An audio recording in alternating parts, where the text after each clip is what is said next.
Los caminos nos hicieron solos.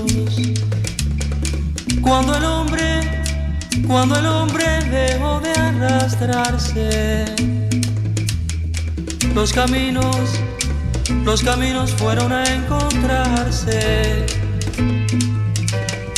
Cuando el hombre ya no estuvo solo.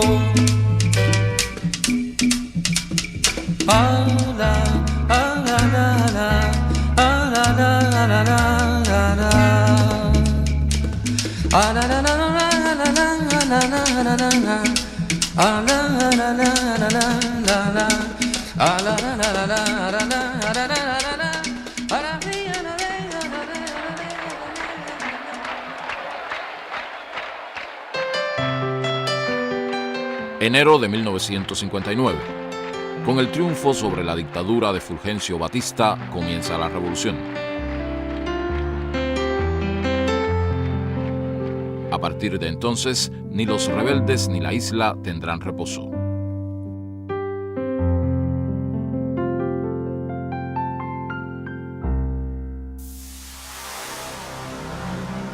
Este es el monumento al Maine. Sin ser la intención de sus creadores, para los cubanos, el águila simboliza al imperialismo norteamericano en la isla. La primera águila la derribó el ciclón de 1926. La volvieron a colocar mucho más firme. En Estados Unidos nace la primera campaña contra la incipiente revolución. La prensa y varios congresistas atacan los tribunales revolucionarios creados para aplicar justicia a los asesinos y torturadores de la tiranía. La detención fue a las 4 de la mañana.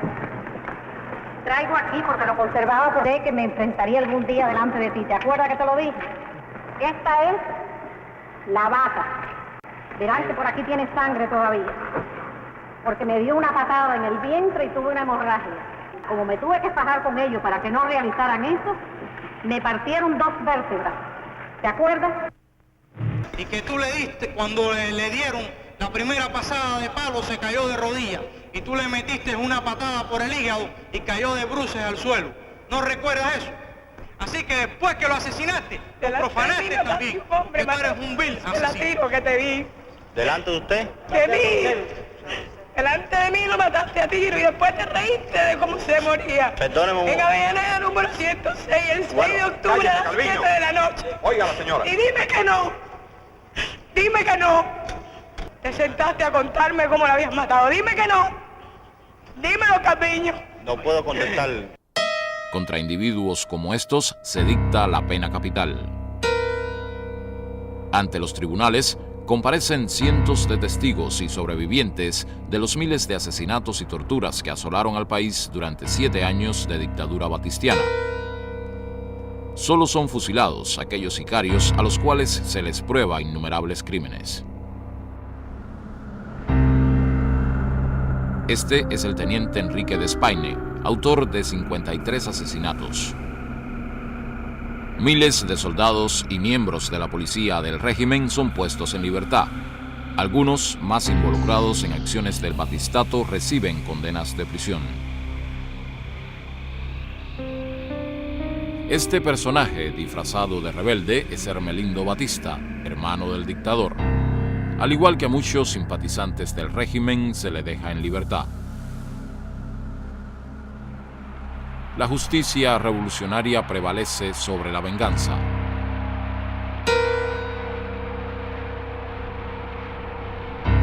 Medio millón de cubanos, espontáneamente, se reúnen para defender esta idea y a la naciente revolución. Mediados de enero del 59, a solo 2 semanas de la victoria rebelde, finaliza la Operación Verdad, que enfrenta la primera campaña manipuladora de los medios de difusión. Se expresa un nuevo tipo de relación entre gobernantes y gobernados, inédito hasta ahora. Las ancestrales estructuras represivas de una sociedad se demuelen. El viejo ejército, la policía, el conjunto de los aparatos coercitivos son desmantelados.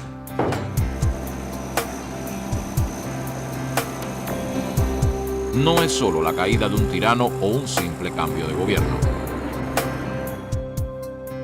Fidel Castro firma como primer ministro del flamante gabinete del gobierno revolucionario. Manuel Urrutia es su presidente inicial.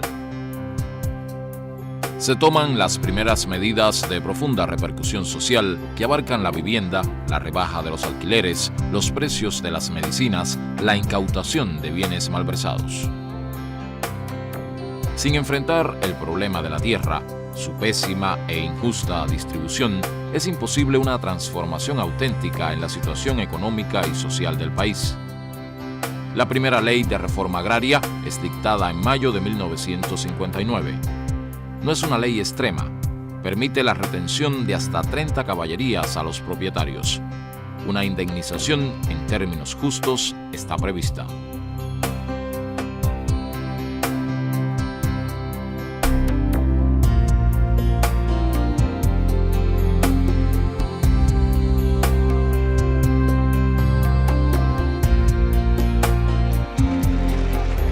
Decenas de miles de títulos de propiedad se entregan a campesinos que eran explotados en grandes latifundios.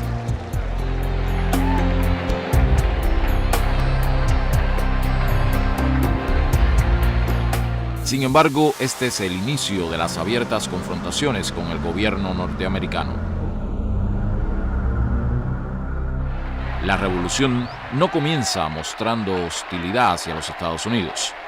Fidel Castro viaja a ese país el 15 de abril de 1959. Eisenhower, que antes había dado la bienvenida a Batista, no lo recibe. Diplomáticamente, Nixon saluda al líder cubano.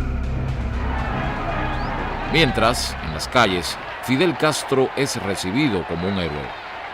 Did you ask for any economic assistance? No.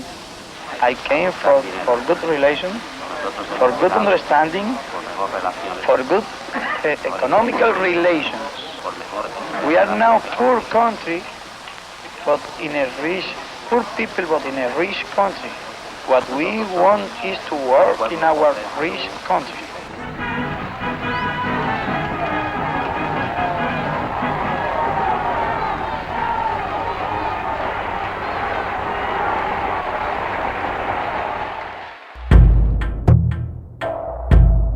El claro rumbo popular y nacionalista del proceso cubano hace detonar contradicciones internas en sectores de la burguesía nacional. Se produce una crisis dentro del reciente gabinete del gobierno revolucionario. Fidel Castro renuncia a su cargo de primer ministro. El pueblo sale en multitud a apoyarlo. La crisis culmina con la salida del presidente Urrutia y algunos de sus seguidores dentro del gobierno. Osvaldo Dorticós asume la presidencia del país.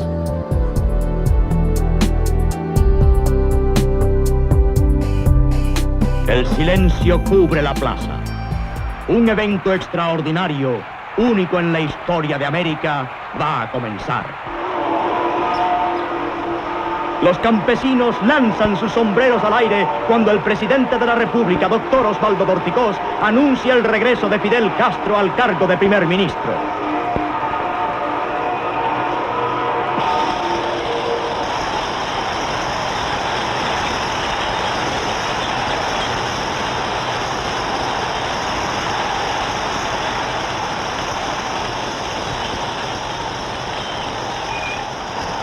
Ningún hombre es ni será indispensable. Lo único indispensable aquí, lo digo porque lo siento, es el pueblo. Si la revolución no tuviera el pueblo, estaría perdida.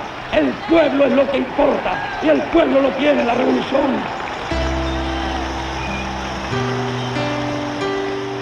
Fidel Castro regresa al gobierno y su imagen como líder se fortalece ante el pueblo. De nuevo la patria tiene que distraer su tiempo. Alentada por periódicos nacionales y extranjeros, la voz de la contrarrevolución deja escuchar su alarido impotente en una grotesca conspiración donde se confabulan batistianos, latifundistas y trujillistas. Es una farsa de invasión, pero marca el preludio de una creciente cadena de agresiones y conspiraciones, casi siempre alentadas y provenientes de territorio norteamericano. En octubre, Díaz Lanz, un traidor al ejército rebelde, bombardea La Habana. 47 víctimas es el saldo. Su avión, un bombardero B-25, partió desde Estados Unidos.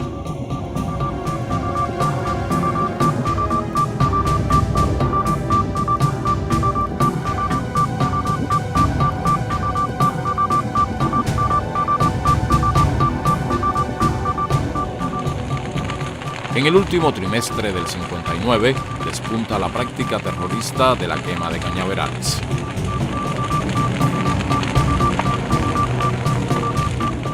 Las avionetas siempre vienen de rumbo norte. Los cubanos no tienen vocación militarista, ni tampoco la revolución.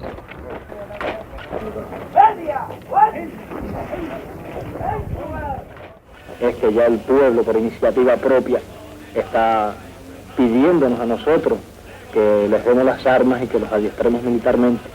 Ya hoy precisamente en La Habana y en Oriente desfiló una milicia armada. Le vamos a poner el ejemplo nuestro cuando tuvimos que alzarnos y tuvimos que pelear. La totalidad de nuestros hombres no conocían el manejo de las armas de fuego. Y quizás en un momento sea necesario que una gran parte de esos ciudadanos tengan que tomar las armas, porque muchos hombres no van a apartarse de la lucha armada si se presenta el momento, y nosotros consideramos que es útil que por lo menos sepan el manejo de esas armas. Nosotros no tenemos ningún temor de armar y de enseñar al pueblo el manejo de las armas, porque esta es una revolución, es un ejército identificado con el pueblo. Así nacen, en el mes de octubre del 59, las milicias nacionales revolucionarias. La isla entera se convierte en un polígono de prácticas. A finales de octubre, la avioneta que trae de regreso de Camagüey al legendario comandante Camilo Cienfuegos se pierde en el mar. Camilo había enfrentado un intento sedicioso encabezado por Uber Matos, entonces jefe del regimiento militar de esa provincia. La búsqueda del héroe dura semanas. Su manera de ser, su carácter, su alegría, su franqueza, su disposición de todos los momentos a ofrecer su vida, a pasar los peligros más grandes, con una naturalidad total, con una sencillez completa, sin el más mínimo alarde de valor, de sabiduría.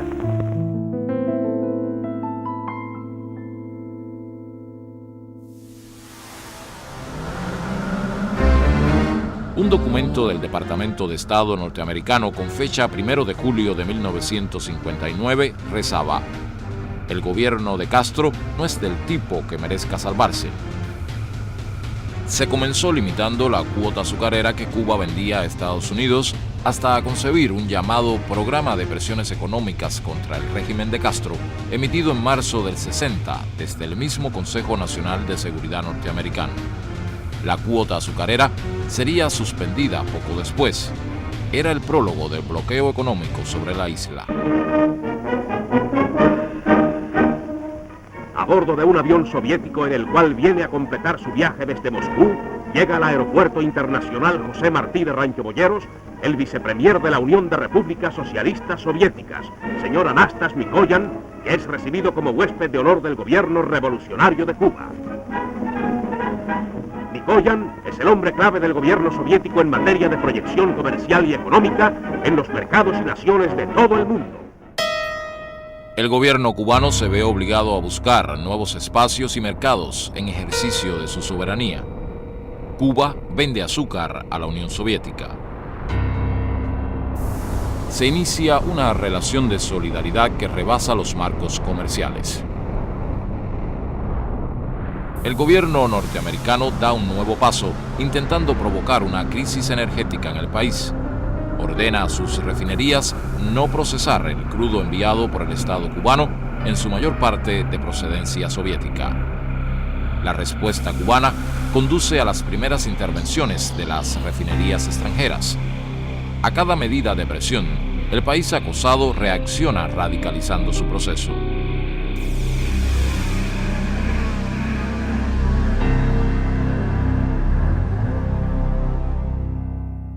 Es 1960, el año de la reforma agraria.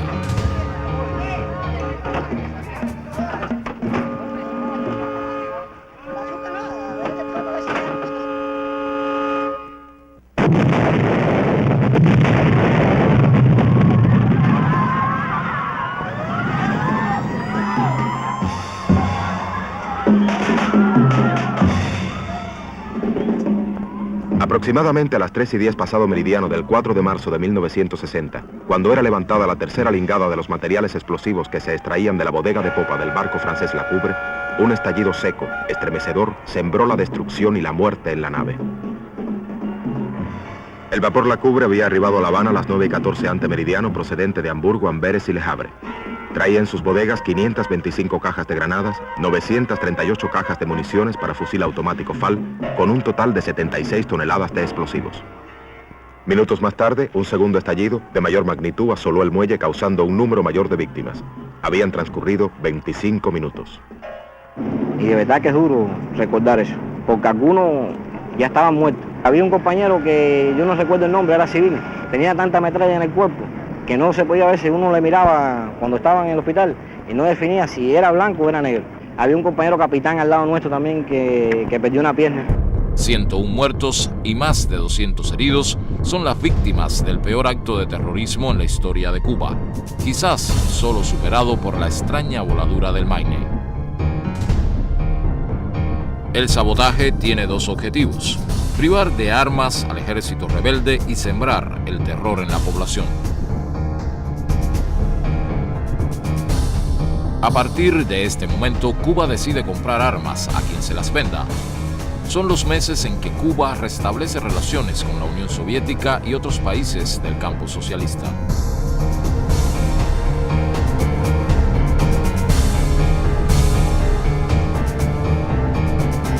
Aquí, en este acto, ante estos muertos, digamos de una vez que nosotros, es decir, el pueblo cubano, sus obreros, sus campesinos, sus estudiantes, sus mujeres, sus jóvenes, sus ancianos, hasta sus niños, no vacilarán en ocupar su puesto tranquilamente y sin inmutarse y sin pestañear siquiera el día que cualquier fuerza extranjera ose desembarcar en nuestras playas, venga por barco, o venga en paracaídas, o venga en avión, o venga como venga, y vengan cuantos vengan. En el acto por el sepelio de las víctimas del sabotaje nace la más conocida consigna de la revolución.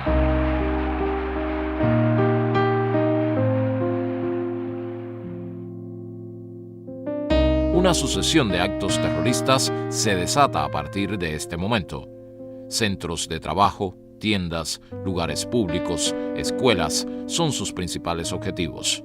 Son parte del llamado Programa de Acción Encubierta contra el régimen de Castro, emanado también desde el propio Consejo Nacional de Seguridad de los Estados Unidos.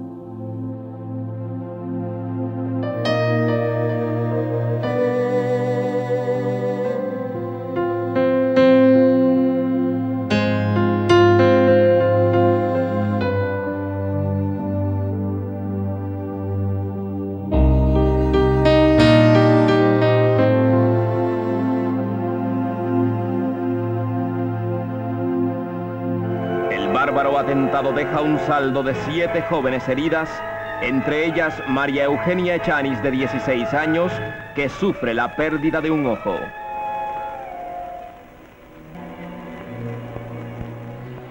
El pueblo sale a las calles reclamando castigo para los terroristas. La ira popular ante la violencia contrarrevolucionaria une más a los cubanos y a todas las organizaciones revolucionarias existentes.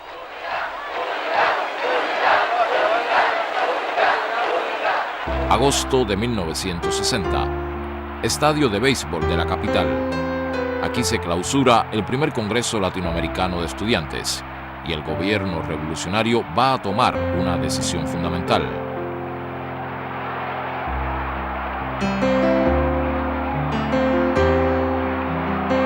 Y ese pueblo aquí delante de nosotros queremos también consultarlo para que el pueblo también participe directamente en esta medida.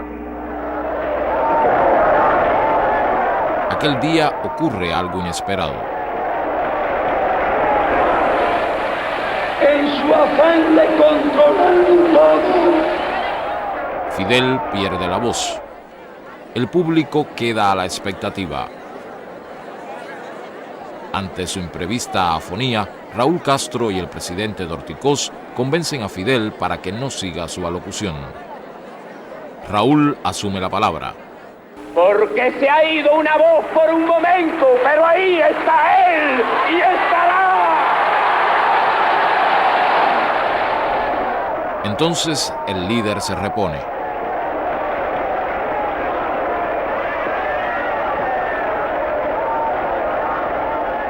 Y una a una irá mencionando a todas las compañías norteamericanas que serán nacionalizadas.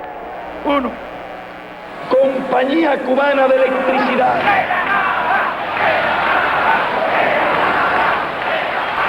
2. Compañía Cubana de Teléfonos. Sinclair Cuba Alloy Company S.A. 24. United Fruit Company. Todos corean el popular "se llamaba", frase atribuida a un general Mambí. El gobierno cubano plantea una indemnización en términos razonables que Estados Unidos no acepta.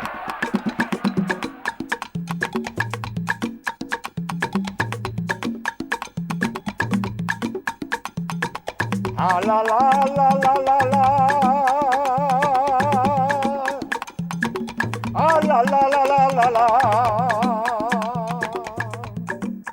El pueblo protagoniza el único funeral alegre de su historia, el entierro de las compañías norteamericanas.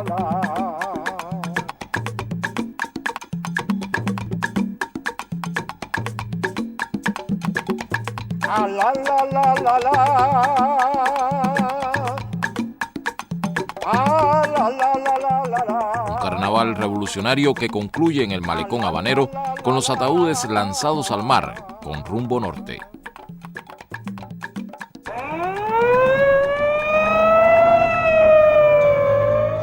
Al mes siguiente, Fidel Castro regresa a Estados Unidos para participar en la Asamblea General de las Naciones Unidas.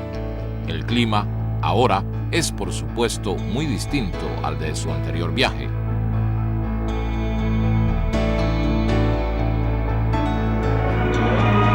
El primer ministro Fidel Castro se marcha dispuesto a acampar en los terrenos de la ONU ante la actitud de la gerencia del Hotel Shelburne y las presiones e interferencias del gobierno yanqui.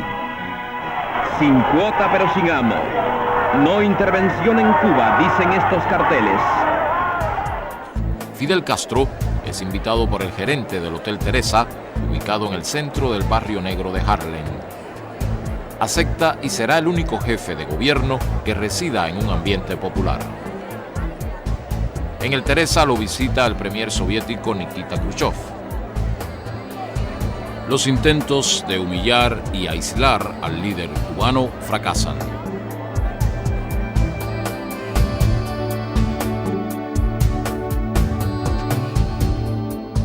Fidel habla en la ONU. En la isla, millones de cubanos lo escuchan. Señor presidente, señores delegados, Cuba no era el primer país agredido. Cuba no era el primer país en peligro de ser agredido. En este hemisferio todo el mundo sabe que el gobierno de los Estados Unidos siempre impuso su ley, la ley del más fuerte. Desaparezca la filosofía del despojo y habrá desaparecido la filosofía de la guerra.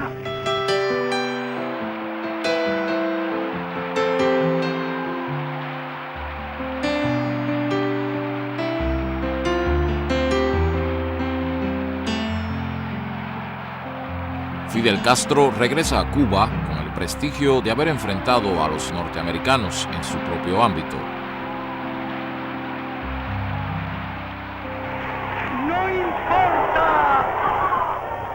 No importa que cualquiera de nosotros caiga.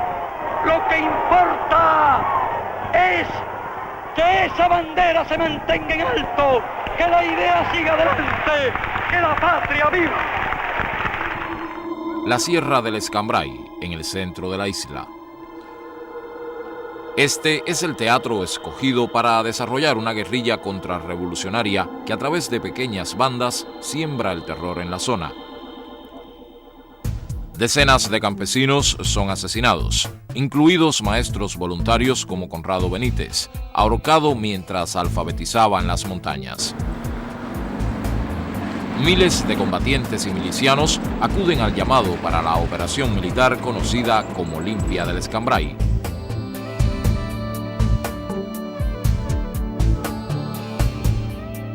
Las bandas del Escambray son un intento de frente preparatorio para una futura invasión.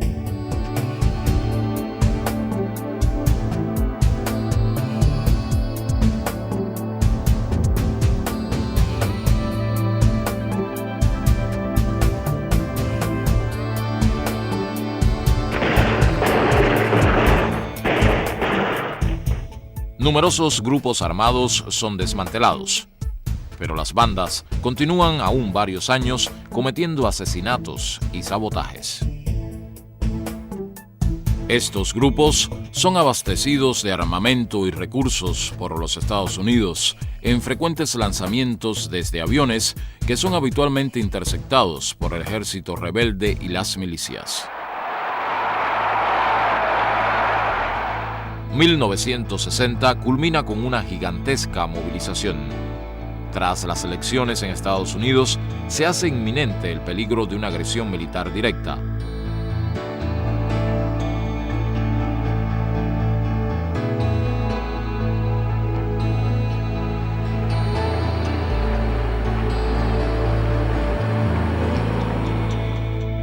Así termina el segundo año de la Revolución. 1961. Se inaugura con una revolucionaria campaña de alfabetización. 1 millón de analfabetos, casi la sexta parte de la población, es el remanente de los anteriores gobiernos. Comienza con los maestros voluntarios en las más apartadas regiones, y luego con 100.000 jóvenes y estudiantes en las brigadas Conrado Benítez. Una batalla como la que ustedes van a librar, como la que va a librar este ejército armado de lápices y de cartilla, no se ha librado nunca.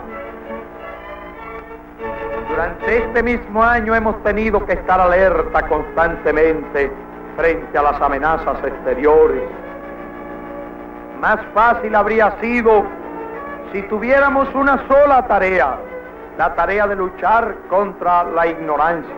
Pero es que nos vemos enfrentados a dos grandes tareas: defender la revolución, defender la patria frente a las amenazas de agresión y al mismo tiempo librar la batalla contra la ignorancia. Y entre ellos hubo sus mártires, como Manuel Ascunce, un joven de 16 años asesinado por las bandas del Escambray. Cuando ustedes regresen satisfechos de lo que han hecho, orgullosos para toda la vida de lo que han hecho, van a traer también un profundo sentimiento de agradecimiento en el corazón y van a sentir que cada uno de ustedes se habrá hecho más hombre y más mujer de los que parten de aquí hacia los campos.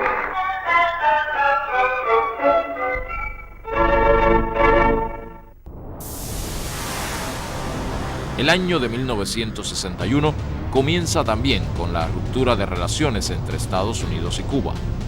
El 3 de enero, más de 300 norteamericanos, entre diplomáticos y personal de apoyo, parten de La Habana.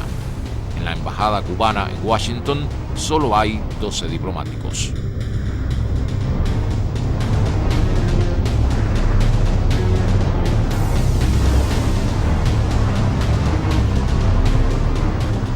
Duro golpe a la contrarrevolución. Capturados cabecillas del plan de sabotaje.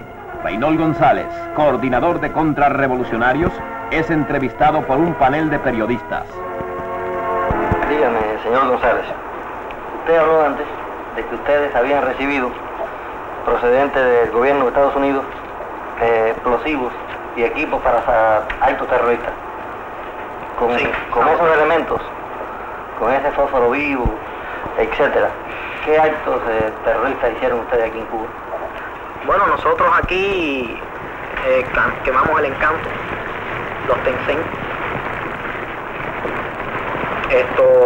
los muelles, una de las torres de los muelles, la tabaquería, la papelera de Puente Grande, una tabaquería que está aquí en La Habana,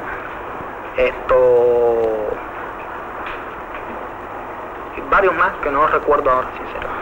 ¿Y cree usted que ahora, después de la detención suya y de otros miembros de su organización, van a poder seguir quemando con ese fósforo vivo norteamericano las propiedades que ahora son del pueblo de Cuba?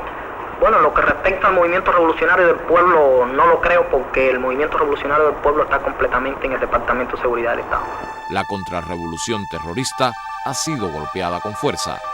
Desde Estados Unidos se aceleran planes de mayor envergadura. ¿Qué conoce de la proyectada invasión mercenaria de Cuba? Bueno, yo conozco poco de eso. Lo único que conozco es que el presidente de los Estados Unidos le dijo al doctor Miró Cardona de que él pensaba, el gobierno de los Estados Unidos pensaba realizar la invasión a Cuba a través de los cubanos y latinos que están reclutados en el ejército norteamericano y en los campamentos que se están habilitando y los que ya están habilitados al efecto, y que sencillamente esa invasión se hará en su oportunidad. Me despertó la explosión, me asomé a la ventana y pude ver uno de los aviones saliendo. Le dije a la señora mía, parece que se equivocó la artillería antiaérea nuestra y le tiró un avión nuestro. Cuando procedí a acostarme nuevamente, las explosiones volvieron y el fuego antiaéreo más nutrido. Me di cuenta que era un bombardeo.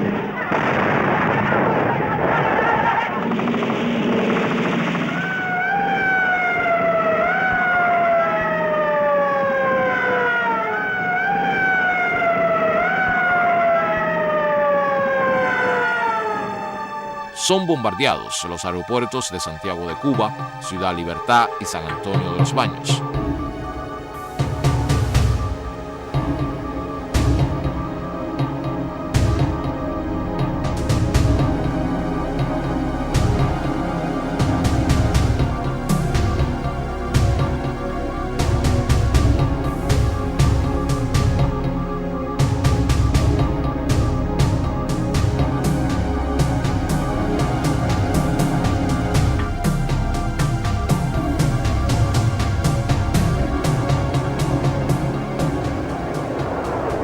Lo que no pueden perdonarnos los imperialistas es que estemos aquí y que hayamos hecho una revolución socialista en las propias narices de los Estados Unidos, y que esa revolución socialista la defendemos con esos fusiles.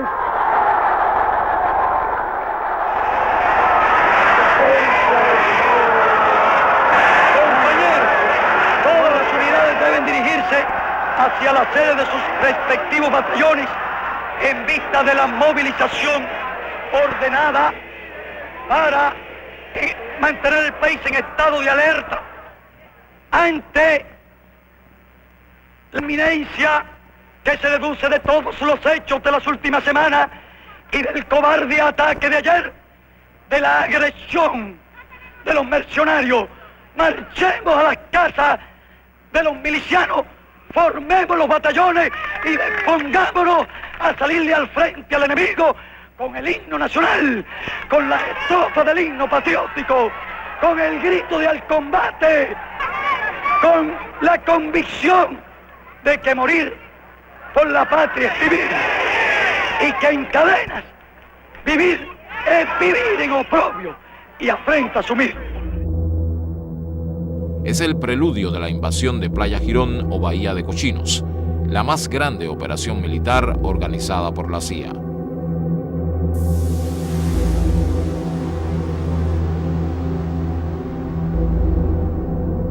Al atardecer del 14 de abril, la flotilla formada por 7 barcos esperaba en aguas de Puerto Cabezas. Luis Somoza, dictador de Nicaragua, apareció en el muelle con la cara empolvada y rodeado de su escolta. Gritó con desgarro: «Traedme un par de pelos de la barba de Castro», y agitó su brazo en la despedida.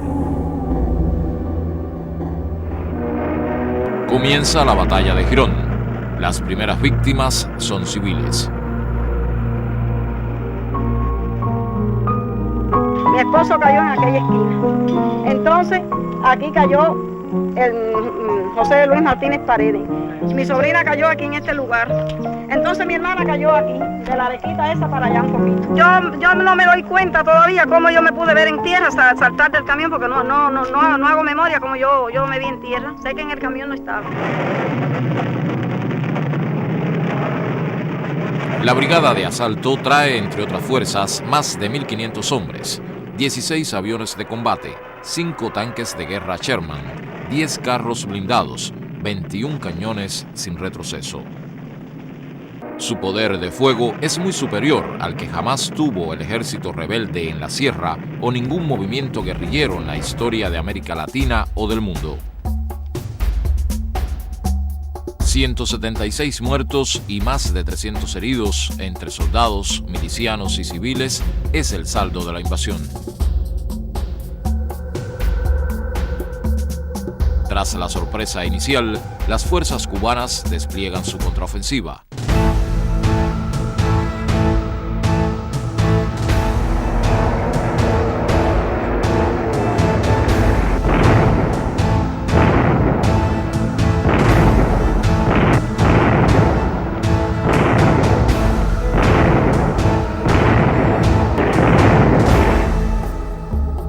Los aviones B-26 derribados vienen disfrazados con las siglas del ejército cubano.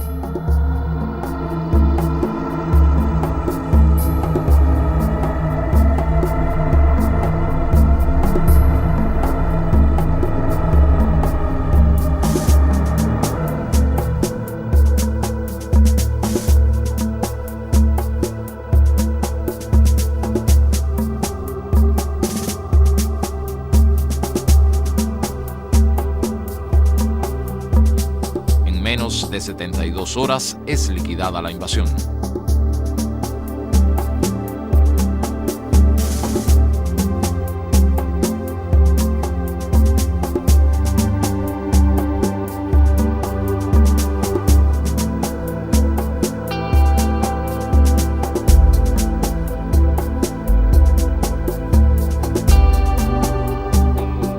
$1,197 prisioneros. Expropietarios, hijos de latifundistas y de la alta sociedad, politiqueros, antiguos soldados de la tiranía y torturadores son parte de la variada composición de esta brigada. No pudieron cumplir la misión de sostener al menos 72 horas una cabeza de playa que permitiera la intervención directa norteamericana.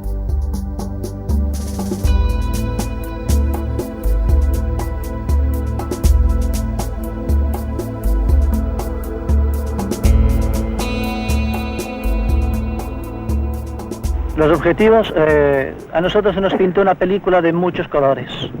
Jamás se fue sincero con nosotros.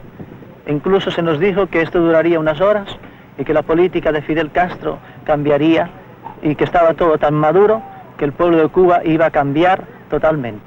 Y entonces yo cambié con el superior de España, mi permiso, le dije que me dejara ir a ver los campamentos de estos muchachos cubanos, amigos míos de Miami, que dijeron que era una cosa fantástica. Y ahí me embullé y ahí fui. Padre, ¿qué le parece? Ya no se puede salir después. ¿Por qué? No le permiten a usted las autoridades. ¿Quién gana el campamento? los americanos. Definitivamente cae el águila norteamericana.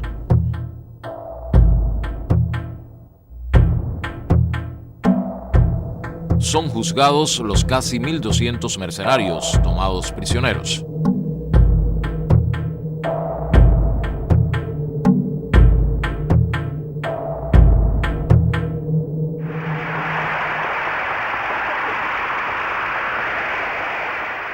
De forma abierta, Estados Unidos asume ante el mundo la paternidad de la invasión.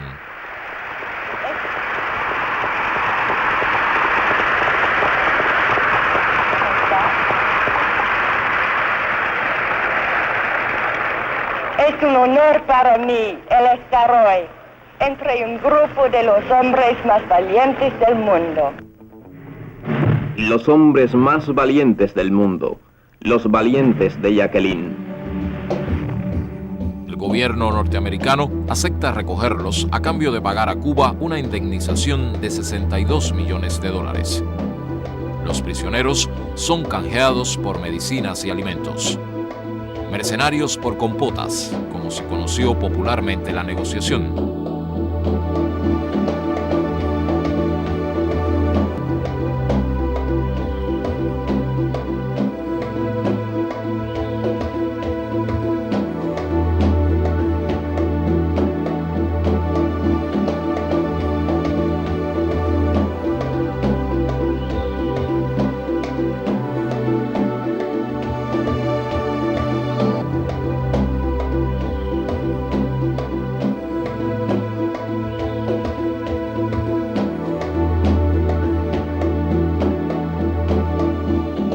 Es el final tragicómico de una de las mayores agresiones militares ejecutadas desde Estados Unidos contra un pequeño país latinoamericano, soberano e independiente.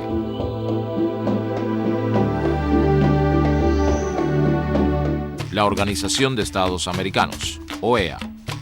Aquí no se condenó la invasión de Playa Girón.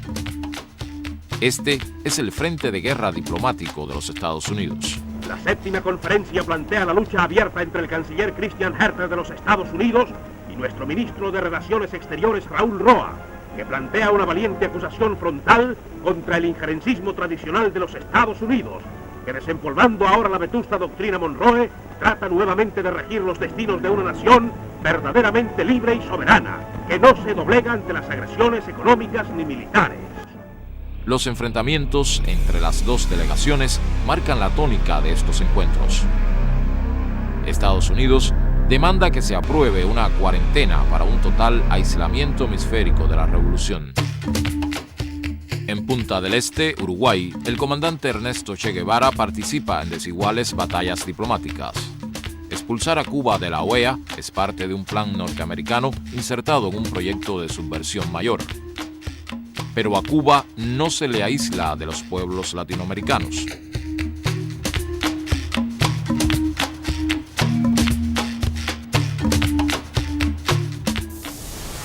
Este animal es una mangosta, o mongoose en inglés. Ese es el nombre del mayor operativo contra la revolución cubana después de la derrota de Girón. Sus propósitos los expresó con diafanidad el entonces fiscal general Robert Kennedy. Mi idea es aguijonear sobre la isla con espionaje, sabotajes, desórdenes generales, empujando a los cubanos. En el plano económico, se decreta en febrero del 62 el inicio del bloqueo económico, financiero y comercial de los Estados Unidos contra Cuba. Permítanme decirles, nosotros cometimos muchos errores, nosotros como país. Como país, hemos cometido muchos errores en operaciones militares y quiero decirles algo, ningún secretario de Defensa, indudablemente yo no, puede eludir responsabilidades por esos errores. No hay nada, y quiero decir prácticamente nada, que tenga que ver con acciones militares significativas que no se produjese como resultado de la decisión del presidente y por intermedio del secretario de Defensa. Se trataban de operaciones sensibles, por ejemplo, los sabotajes tendrían que después ser sometidos sobre una base caso por caso. A pesar de esto, la operación Mangosta hizo realmente cosas muy insensatas. El secretario McNamara utilizó la palabra tontería y pienso que esto es restarle un poco de importancia al término que merece. Pienso que la idea era en su momento crear una revuelta interna en Cuba. Yo me centré en otros aspectos, pero sí les diré que los militares de los Estados Unidos desarrollaron planes de contingencia para un ataque contra Cuba en el caso de que fuera necesario. Este clima de presiones y hostilidades constantes conduce al mes en que el mundo vivió en peligro, a la crisis de octubre o crisis de los misiles. El punto de partida es el acuerdo militar firmado entre Cuba y la Unión Soviética para instalar en la isla cohetes de alcance medio. Cuba quiere que el acuerdo se haga público, como decisión soberana entre dos estados, pero los soviéticos no aceptan. Debo decirles que algunos de nuestros camaradas llegaron a conclusiones cuando estuvieron en Cuba y llegaron a la conclusión de que se podía colocar aquí los cohetes de manera que no se pudieran distinguir de las palmas, pero era una conclusión tonta. Y por supuesto, los cohetes son descubiertos. El secreto del acuerdo militar y el engaño fueron dos realidades que hicieron daño. Que cuando al fin se descubren, ese día 14, los emplazamientos, Estados Unidos dispone de una ventaja enorme porque tenía el secreto en las manos. Podía tomar la iniciativa en el terreno militar quedó en manos de Estados Unidos. Nosotros desde el primer instante percibimos una operación estratégica. Voy a decir la verdad, como pensamos. A nosotros no nos gustaban los cohetes. Si de nuestra defensa exclusiva se hubiese tratado,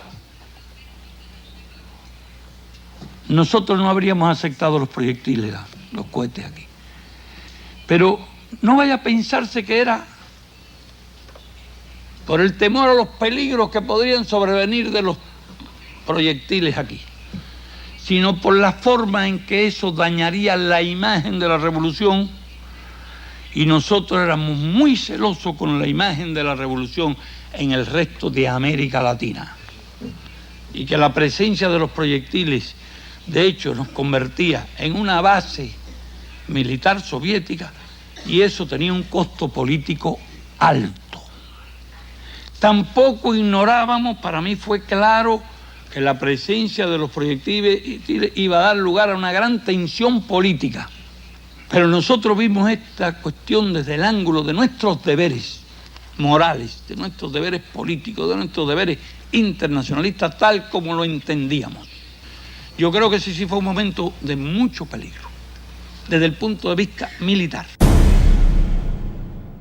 Estalla la crisis el 22, pero ya de por la mañana nosotros pusimos en alarma de combate toda la fuerza. Cuando vimos el movimiento y la reunión y todos aquellos datos que llegaron públicamente, nos dimos cuenta también nosotros de que eran los cohetes. No perdimos un minuto y pusimos en alarma de combate máximo toda nuestra fuerza. Ese mismo día antes que hablara Kennedy. Última hora. Derribado avión espía Yankee 2 sobre territorio cubano. Se reporta que baterías antiaéreas cubanas han derribado un avión norteamericano del tipo U-2. Los U-2 han sido derribados en diversas ocasiones al volar sobre territorio chino y soviético. La tensión se hace extrema. La isla entera está en estado de alerta. Pero la vida continúa en sus calles, sin miedo a lo cubano.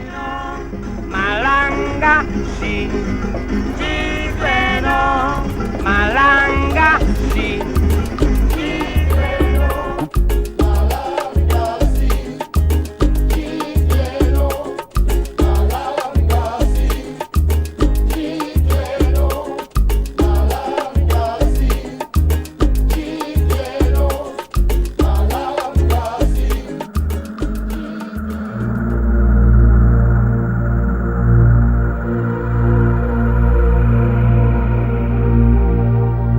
día 28 nos enteramos nosotros del arreglo. La reacción de todo el pueblo fue de profunda indignación, no fue de alivio. De todo el pueblo, de todos los cuadros, de todos los compañeros. Y entonces nosotros inmediatamente la decisión política que tomamos fue lanzar los 5 puntos. Los 5 puntos demandan el cese del bloqueo, de la subversión, de los ataques piratas, de todas las violaciones y agresiones contra la isla. En todo mi largo servicio militar, en todos los 54 años de mi servicio militar, lo más humillante que he sufrido fue la inspección de nuestros buques en el mar. Y Cuba no es el Congo. Ni bajo esa bandera ni bajo ninguna otra podrá venir nadie a inspeccionar nuestro país. Nosotros sabemos lo que hacemos y sabemos cómo debemos defender nuestra integridad y nuestra soberanía. La simple solución de que se retiran los proyectiles porque Estados Unidos dan su palabra de que no van a agredir es incongruente con todos los pasos que se han dado. Y es incongruente con la existencia de una situación en nuestro país que tenía que ser superada. Porque bastaba que Nikita hubiera dicho: estamos de acuerdo en retirar los proyectiles si se dan garantías satisfactorias para Cuba. Cuba no estorbaba en esa participación. Cuba hubiera ayudado, pero hubieran dicho: bueno, las garantías mínimas que nosotros queremos son estas, no las garantías de no invadirnos. A la gente le habría parecido razonable buscar un acuerdo sobre bases que tuvieran que ver con Cuba, porque si realmente el motivo de los cohetes era Cuba, tenía que haberse pensado en Cuba y no en los cohetes de Turquía. Cuando se decidió traer los cohetes a Cuba, se consultó a Fidel Castro. Y cuando se trató de sacar los cohetes de Cuba, entonces a espaldas de Fidel Castro se decidió. Nosotros tenemos que discutir esto con los soviéticos, a nivel de gobierno y a nivel de partido. Sentarnos a discutir con ellos todo lo que sea necesario, a la luz de la razón y a la luz de los principios. Yo comprendo la posición de Fidel Castro y comparto que en aquel momento se haya sentido airado. Y nuestra, de todos, de los revolucionarios, de los patriotas, será la misma suerte. Y de todos será la victoria. Patria o muerte, venceremos. La crisis de los misiles ha terminado para el mundo, pero para la isla no hay reposo. En menos de 4 años, el tiempo que dura una administración norteamericana, Cuba sufre más de 400 actos de sabotaje, es objeto de un bloqueo económico, de una invasión de gran envergadura y se coloca en el vórtice de un posible holocausto nuclear. Son 4 años que marcan el destino del país y sus habitantes.